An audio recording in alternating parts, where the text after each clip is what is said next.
Halo, selamat sore.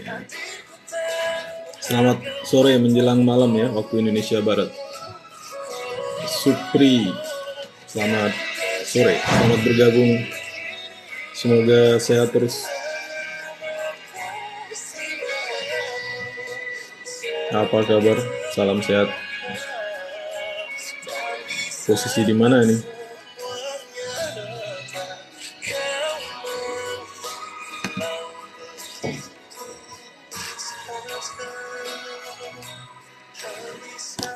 Lokasinya di mana? Indonesia Barat, Timur, Tengah, atau di Maluku?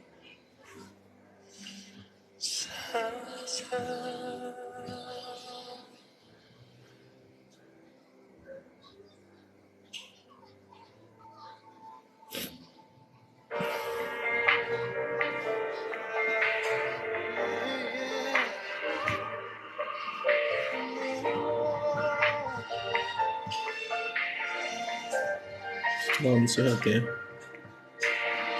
Inikah kisah cinta yang aku sesali? Kini kau tinggalkan diriku.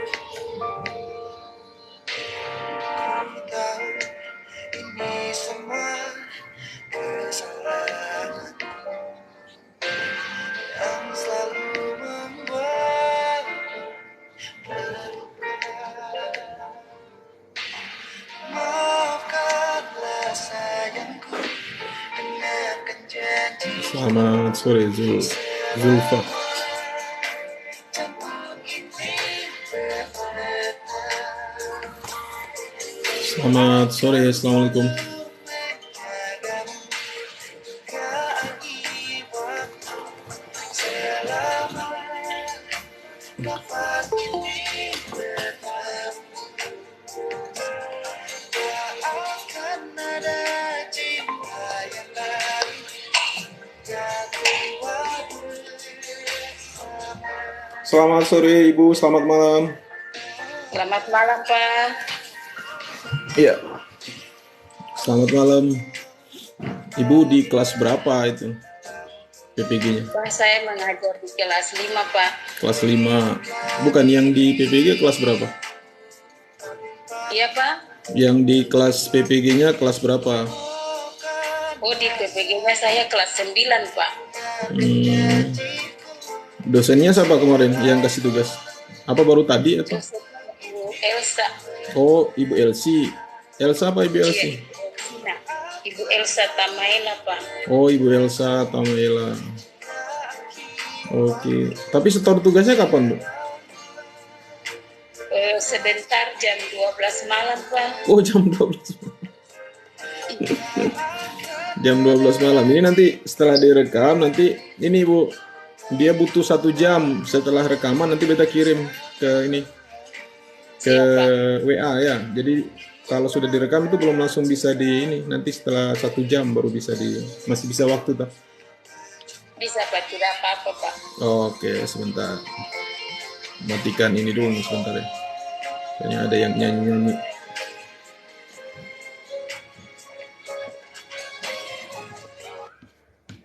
Oke, sebentar Bu ya. Yang lain-lain sudah di ini Bu, sudah yang teman-teman lain sudah dikerjakan ya?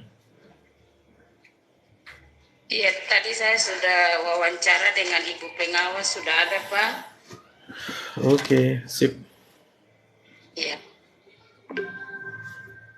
Iya, Pak, sebelum memulai wawancara di malam hari ini, pertama-tama saya mengucapkan terima kasih atas kesediaan Bapak yang sudah mau bersama-sama dengan saya untuk memberikan beberapa informasi terkait tugas PPG, yaitu wawancara bersama pakar ahli, yaitu Bapak sendiri. Kiranya dalam beberapa menit ke depan kita dapat melakukan wawancara dengan baik dan lancar. Terima kasih sudah menonton live. Saya berharap saya sedang diwawancara ya guys. Ini dengan rendah hati saya minta untuk Bapak mengirimkan hasilnya kembali kepada saya. Oke, terima kasih. Nanti saya kirimkan Bu ya. Iya Pak. Jadi di sini yang akan saya wawancara itu terkait dengan masalah yang sudah saya identifikasi di sekolah saya Pak.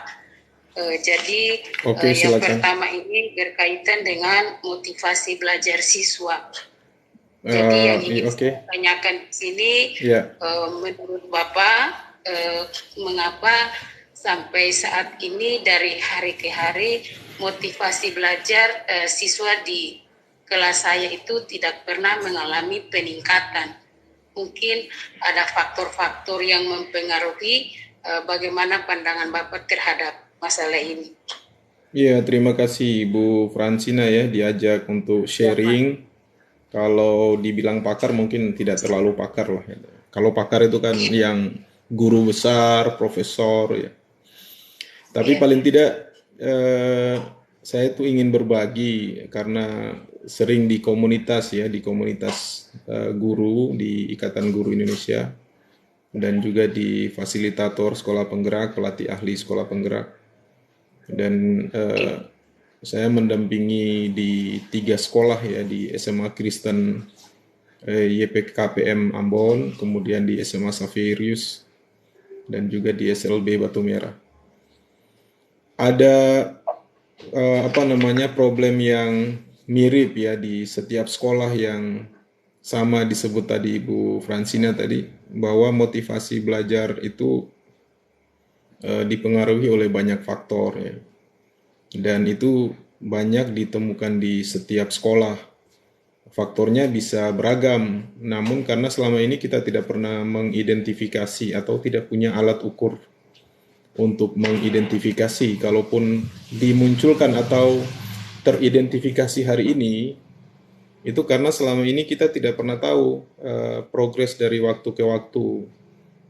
Ada peningkatankah atau ada yang grafiknya menurunkah, itu kita tidak pernah tahu karena tidak punya alat ukurnya. Misalnya kalau saya contoh nih, kalau ada yang anak kita di rumah itu badannya panas, berarti panasnya itu harus berapa derajat, kan ada alat ukurnya ya, termometer misalnya. Nah Iya, Pak. ini kan kita belum punya alat ukur itu. Dan kita sebenarnya tidak ingin memvonis, tapi paling tidak harus ada alat ukurnya. Pertanyaannya kan teman-teman di guru itu pernah melakukan ukur tidak, atau melakukan identifikasi dengan mengisi survei atau menyebarkan form tertentu untuk mengidentifikasi. Karena selama ini observasi kita itu kan hanya wawancara, hanya melihat dari jauh, atau bahkan hanya melihat hasil asesmen pedagogik melalui kuis ya, atau hasil belajar siswa yang temporer. Temporer itu yang sementara maksudnya. Karena di samping itu latar belakang siswa ini kan kita tidak tahu mendalam. 2 tahun terakhir, hampir 2 tahun ya, dilanda pandemi, mereka ada di rumah dan kita tidak tahu pengawalan orang tua itu seperti apa. Sehingga memang kalau ditanyakan kenapa yang kita identifikasi ini menurun, faktornya itu faktor internal ya. Jadi guru-guru pendidik sebenarnya tidak perlu kecewa, karena yang ingin kita kembangkan itu kan sebenarnya bukan hanya prestasi belajar dia kan, tetapi kreativitasnya, kemudian sikap dia, ya, perilaku dia yang akan kita kembangkan, bukan semata-mata dia dipaksa untuk hasil nilainya bagus. Jadi ya kembali lagi, kalau sudah menelusuri berbagai macam literatur atau referensi, itu yang selalu kita temukan itu kan faktor internal. Sama, faktor internal itu ada faktor fisik, kondisi tubuh dia, apakah dia siswa yang normal ya, apakah dia siswa yang punya kebutuhan khusus ya.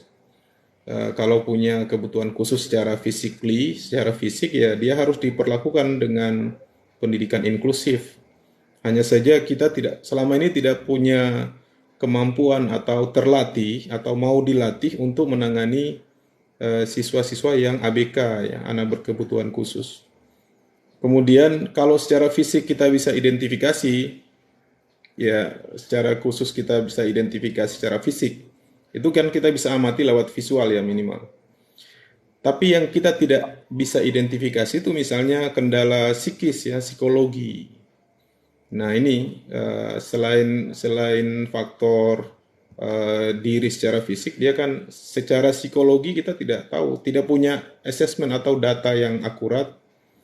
Misalnya dia ini punya bawaan bakat, punya ketertarikan, punya gaya belajar yang seperti apa. Sehingga kalau itu bisa kita telusuri, berangkat dari sanalah sebenarnya kita membuat strategi pembelajaran itu. Kita buat treatment, perlakuan yang berpihak sesuai dengan kondisi dia, sesuai dengan karakter dia gitu. Nah, selama ini kan kita tidak itu. Kalau sudah tahu dia minat belajar rendah, kemudian kita berikan pemahaman sesuai dengan kemampuan guru, bukan kemampuan siswa. Siswa dipaksa, dalam tanda petik ya, diarahkan untuk mengikuti kemauan guru. Nah, gurunya selalu mengatakan di lapangan itu bahwa eh, kamu harus tahu ini. Pasti ada kata-kata yang begitu. Kamu harus bisa kayak begini. Coba lihat teman-teman lain, kamu harus bisa kayak teman yang lain. Padahal kondisi psikologinya, kondisi fisiknya itu belum kita analisis. Dia ini sebenarnya berangkat dari nol, berangkat dari kalau di kita scoring itu ya, berangkat dari nilai 50 atau memang dia sudah terisi full 100% punya IQ yang matang karena orang tuanya misalnya mendidik dia secara fokus di rumah. Orang tuanya punya kompetensi lain, misalnya orang tuanya guru, orang tuanya dosen, bisa saja kan dia, atau orang tuanya sangat beri perhatian khusus sehingga dia diberikan les tambahan di rumah. Ada penguatan-penguatan khusus di rumah sehingga dia datang ke sekolah itu sudah terisi dari rumah kan. Setelah kognitifnya itu sudah terisi misalnya, sudah mapan lah di rumah secara kemampuan. Nah, berbeda lagi misalnya orang tuanya yang petani, nelayan, ya, buruh pabrik yang jarang memperhatikan anak gitu ya. Kadang di rumah itu dibiarkan saja. Sehingga ya kalau dia datang ke sekolah, ya apa adanya seperti itu. Sehingga sampai di sekolah kan, tuh, misalnya ada 20 siswa tuh di dalam kelas. Nah, materi yang kita berikan kan sama itu. Minimal yang kita bisa lihat rujukan sumber utama di kelas itu kan selalu kita rujuk di buku guru atau buku siswa ya. Atau ada kasus yang lain teman-teman yang sering menyebar LKS itu ya. Ya itu kan sumber literaturnya kan sama. Dia tidak memilah-milah ini yang punya bawaan pengetahuan rendah, tinggi, sedang, semuanya harus menyicipi makanan yang sama, yaitu sumber literatur yang sama. Nah, ini kendala kita sebenarnya. Sehingga jangan kecewa begitu. Kalau minat belajarnya rendah, saya yakin juga tidak semua rendah, hanya beberapa saja ya. Karena karena pasti di dalam kelas itu akan sangat beragam pengetahuannya. Nah, yang jadi masalah kita tidak pernah mengidentifikasi berapa orangkah dari 25 siswa itu yang minat belajarnya rendah, tinggi atau sedang. Sehingga mestinya kalau kita tahu data ini dari awal membuka kelas baru, awal mata pelajaran, kita bisa sajikan menu pembelajaran itu beda. Kalau kita masuk warung kan itu ada. Di warung kan tidak semua makanannya sama. Pasti beda-beda itu kan, ada nasi, ada lauk, kemudian sayurnya apa, lodeh misalnya, sayur kangkung, sayur berkuah. Tidak semuanya orang kan makannya sama kan. Makanya guru harus terlatih dan bisa melatih dirinya menyajikan makanan-makanan itu, asupan pembelajaran, materi pembelajaran sesuai dengan selera si anak. Nah, istilah yang sekarang populer itu kan namanya berpihak kepada siswa. Ya, berpihak kepada murid. Itu maksudnya bukan kita tunduk ke murid, bukan. Maksudnya itu level pengetahuan guru untuk mentransformasikan pengetahuan ke siswa itu diturunkan sesuai dengan gaya belajar dia.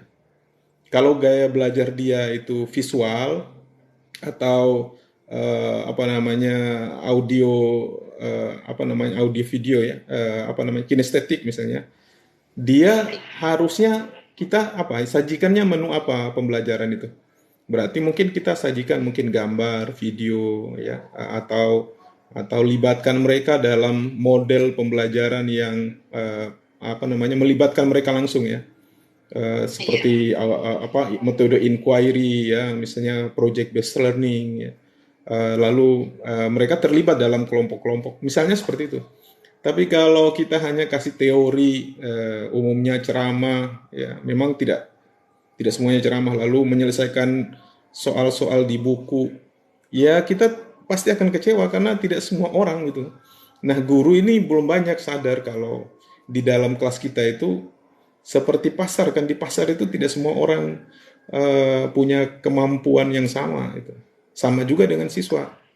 Nah, sayangnya kita memaksakan mereka mengikuti gaya mengajar guru yang guru kan sudah pintar, sudah cerdas dari dulu. Nah, tapi kita tidak tidak pernah mau tahu dengan keadaan mereka. Nah, itu. Kembali lagi tadi, kalau pertanyaannya minat belajar mereka rendah, saya tidak yakin semuanya rendah. Karena gaya belajar mereka berbeda-beda. Itu perspektif saya, gitu. Seperti itu, Bu Fransina.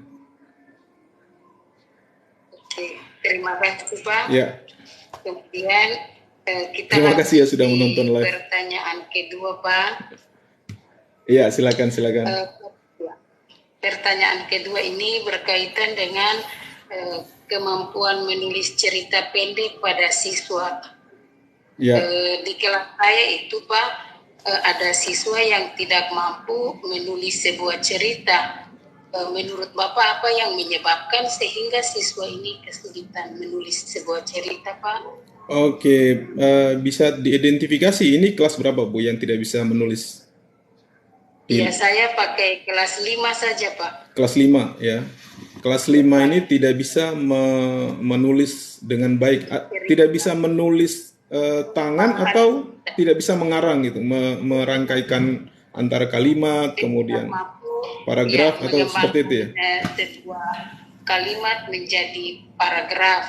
Iya, padahal sebenarnya kalau bisa diarahkan dengan memanfaatkan teknologi misalnya itu sangat mudah sekali. Kenapa mereka disuruh cerita saja, cerita dari mana dia datang tadi pagi, ngapain saja tadi malam, kemarin berangkat ke pasar dengan siapa, atau sedang bermain apa tadi malam.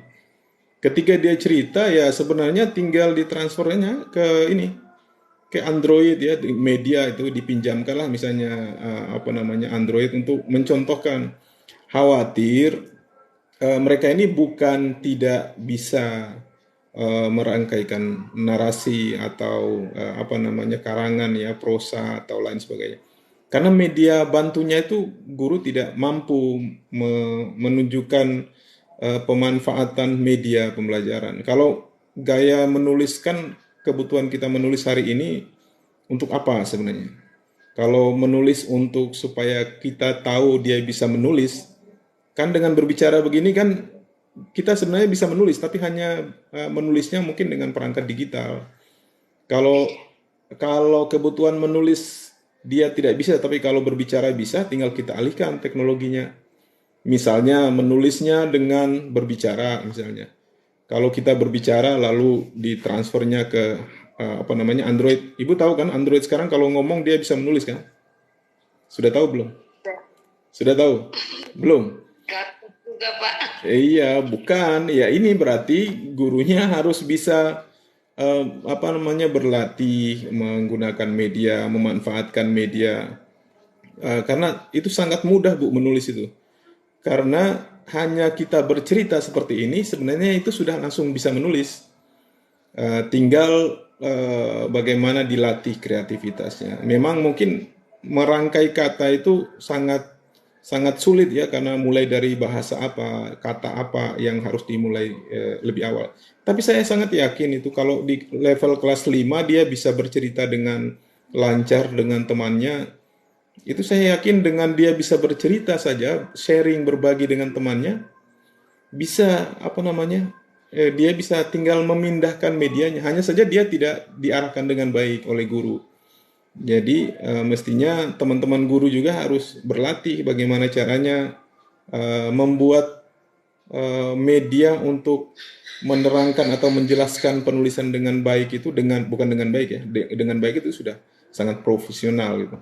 Tapi menuliskan dengan memulai menyusun kata, kalimat, kemudian sampai dengan tema tertentu dalam paragraf, saya yakin itu bisa, itu sangat bisa. Hanya saja karena belum dilatih ya. Terlebih lagi misalnya teman-teman guru ya harus berlatih karena saya juga ngajar di salah satu sekolah ya, di sekolah swasta, dan punya problem yang sama ketika saya tunjukkan media ini sebenarnya bisa untuk menulis, bahkan selancar kita bercakap-cakap ya, teman-teman ini ada juga yang menonton wawancara kita di live. Kalau kita ngobrol, yang penting berbahasa Indonesia yang baik dan benar saja, itu bisa dituliskan semudah kita berbicara sebenarnya. Ini seperti kita merekam gitu ya, seperti kita merekam gitu. Kalau dia cerita diarahkan ke narasi atau cerita, itu sangat-sangat bisa lancar dan itu sangat bisa menyusun. Hanya saja mungkin butuh pelatihan ya, butuh dilatih. Intinya saya tidak yakin mereka tidak bisa menyusun cerita karena menyusun paragraf apalagi atau menulis ini hanya karena durasi waktu saja yang tidak intens dan pemanfaatan media yang kurang, yang belum maksimal gitu. Karena ibu sekolahnya di pesisir atau di tengah kota? Di kota Langgur, Pak. Ya, apalagi di Langgur kan, di sana memang akses internet sulit atau gimana? Bagus, Pak. Bagus, apalagi sangat bagus. Internet semudah mencari sesuatu di internet itu mudah apa sulit?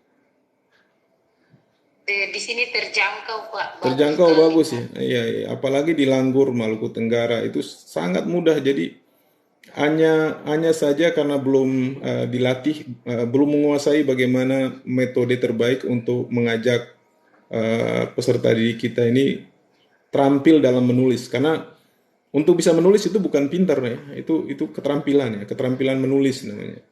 Jadi itu tidak menjadi masalah kalau kita terus berlatih. Ya. Seperti itu, Bu. Iya. Iya.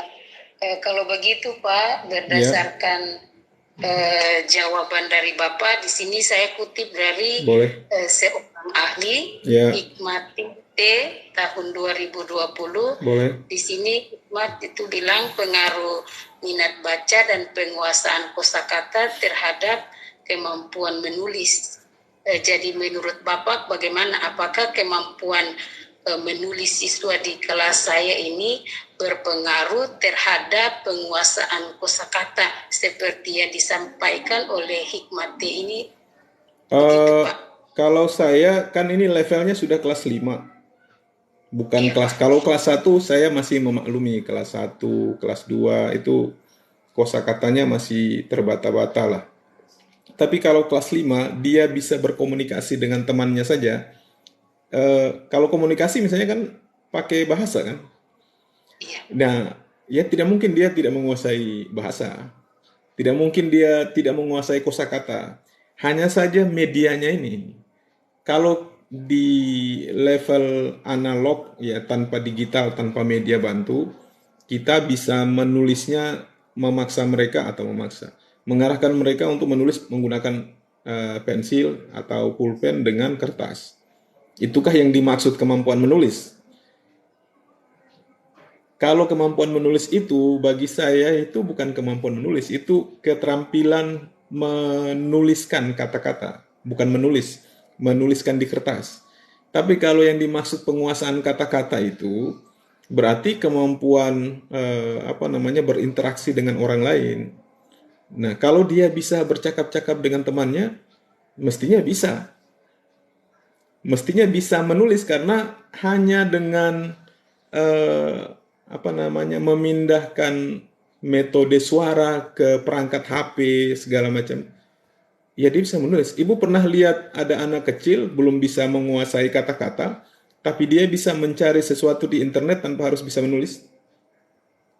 Ya, dia berbicara saja. Nah, hanya berbicara itu artinya sebenarnya tidak mungkin di level usia kelas apa namanya kelas 5 usia 8 sampai 9 tahun ya mungkin itu tidak bisa menulis. Hanya saja media menulisnya dengan pulpen itu yang harus kita rubah paradigma bahwa menulis itu sebenarnya tidak lagi dengan pena dan kertas. Tapi menulis itu sekarang hanya berbicara itu sudah menulis sebenarnya.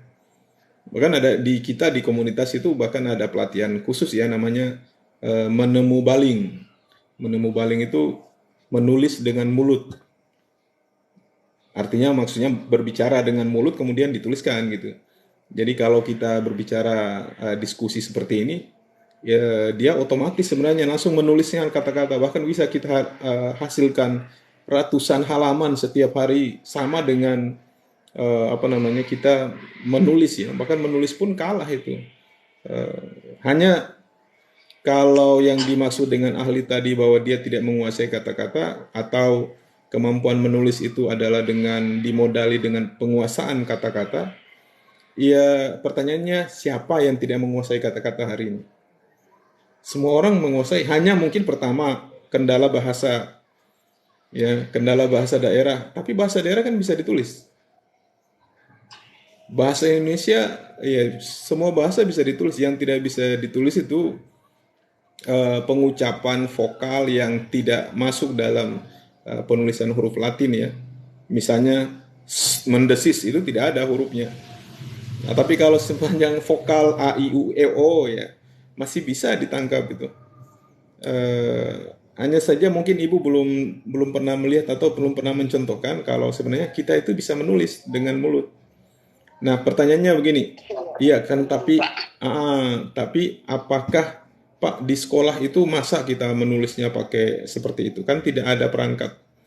Saya bilang ini hanya keterampilan menulis, berarti yang lemah itu bukan penguasaan kata-katanya. Yang lemah itu sebenarnya keterampilan menulisnya, keterampilan menulis di kertas. Tapi kalau dibilang dia tidak bisa menulis dimodali dengan kata-kata, saya tidak yakin. Karena buktinya dia bisa mendengar, dia paham, dan bisa mengucapkan. Dan satu lagi kelemahannya, apa namanya, kita mungkin membatasi interaksi dan kreativitas siswa di dalam kelas. Atau terlalu banyak presiden ya, pressure atau tekanan atau tidak membebaskan mereka berkreativitas. Terlalu banyak larangan misalnya di dalam kelas. Sehingga mereka juga tidak bebas ini. Kalau saya bicara takut, kalau saya menulis takut salah, takut dimarahi dan lain sebagainya. Jadi ada waktu mungkin bisa memberikan peluang kepada peserta didik nanti kalau masuk lagi ibu bisa melatih mereka itu keterampilan menulis ini kan sebenarnya dilatih. Memang ini bukan tugas utama guru tapi peran orang tua, maka untuk membantu ini sebenarnya membuka komunikasi yang baik dengan orang tua bahwa dia harus dilanjutkan keterampilan menulis di dalam kelas ini dilanjutkan dengan pendampingan orang tua di rumah.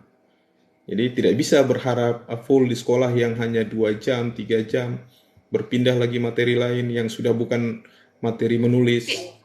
Nah, ini memang harus dibantu dengan orang tua. Kalau sekolah itu hanya dianggap sebagai penitipan anak, orang tua datang cuma nitip ya, hanya untuk pasrahkan ke guru ya memang tidak bisa. Makanya itu harus bangun kerjasama dengan orang tua.